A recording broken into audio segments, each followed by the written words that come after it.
पुतळ्यापासून नाही म्हटलं की गेटपासून म्हटलं मला. नाही पुतळ्यापासून इथे येणार कारण तिथं क्रेनचं हाड आहे.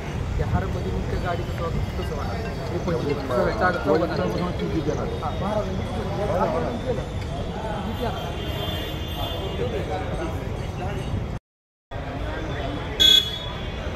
कॉलेजच्या बाजूला काढलं ना त्यामुळे बाजूला काय गरज नसेल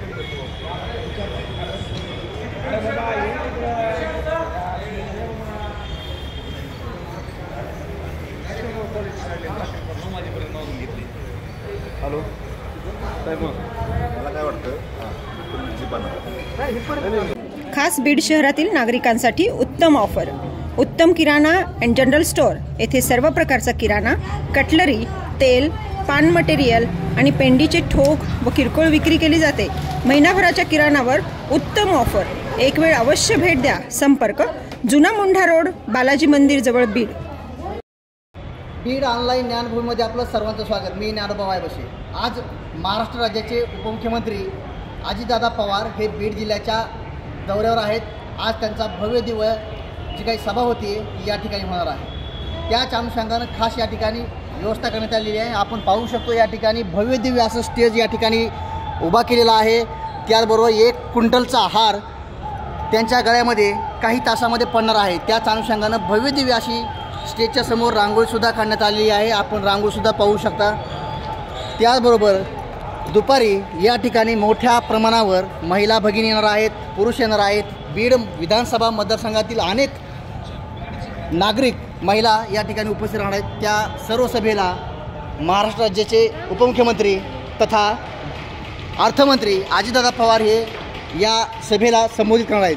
आपण वरी पाहू शकतो हाराच्या पुढं लाडकी बहीण म्हणजे आत्ताच महाराष्ट्र राज्य शासनानं लाडकी बहीण, मुख्यमंत्री माझी बहीण लाडकी या योजनेचं शुभारंभ केला आहे आणि महाराष्ट्रातल्या 4 लाख, बीड जिल्ह्यात 4 लाखापेक्षा जास्त महिलांना त्याचा लाभ मिळाला आहे. तर राज्यामध्ये 4 कोटीपेक्षा जास्त महिलांनी या योजनेचा लाभ घेतला आहे. त्याच अनुषंगाने महत्त्वपूर्ण असा अजितदादा पवार यांचा या ठिकाणी होणारा जे काही भव्य दिव्य हा कार्यक्रम या ठिकाणी पार पडणार आहे. त्या अनुषंगाने बीड जिल्हा पोलीस दलानं सुद्धा मोठ्या प्रमाणावर या ठिकाणी तयारी केली पाहायला मिळते. जी काही बसण्याची व्यवस्था आहे खुर्च्या मोठ्या प्रमाणात या ठिकाणी दोन्ही साईडला टाकण्यात आल्या आहेत. बीड जिल्हा पोलीस दलातर्फे या ठिकाणी बंदोबस्त सुद्धा मोठ्या प्रमाणावर करण्यात येणार आहे. त्याच अनुषंगानं आता या सभेला अवघा काही काळ आलेला आहे.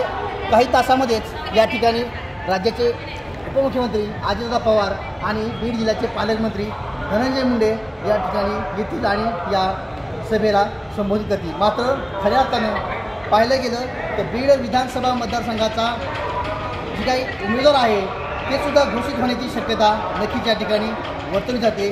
तर आपणही पाहू. उत्सुकता आहे बीड विधानसभामध्ये कोणाला बळ देतो आणि कोण विधानसभेचा उमेदवार ठरणार याकडे सर्वांचं लक्ष लागून आहे. औषध 900 अनेक आहेत. मात्र या ठिकाणी बीड जिल्ह्यामध्ये पाहायला गेलं तर राजकारण अनेक वेळा जळून पाहिलेलं आहे. मात्र बीड जिल्ह्याचे पालकमंत्री धनंजय मुंडे तेच ठरवणार.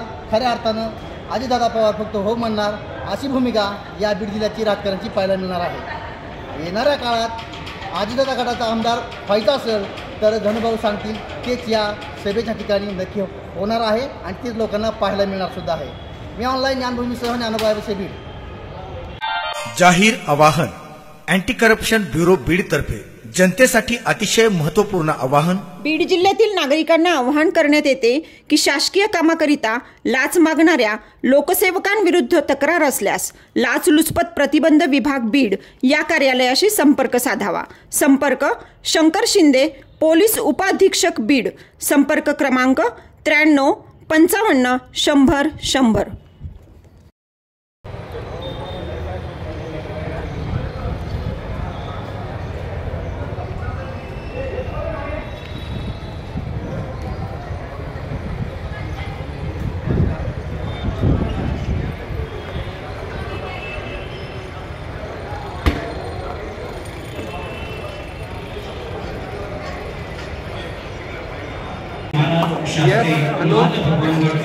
यांच्या शुभ हस्ते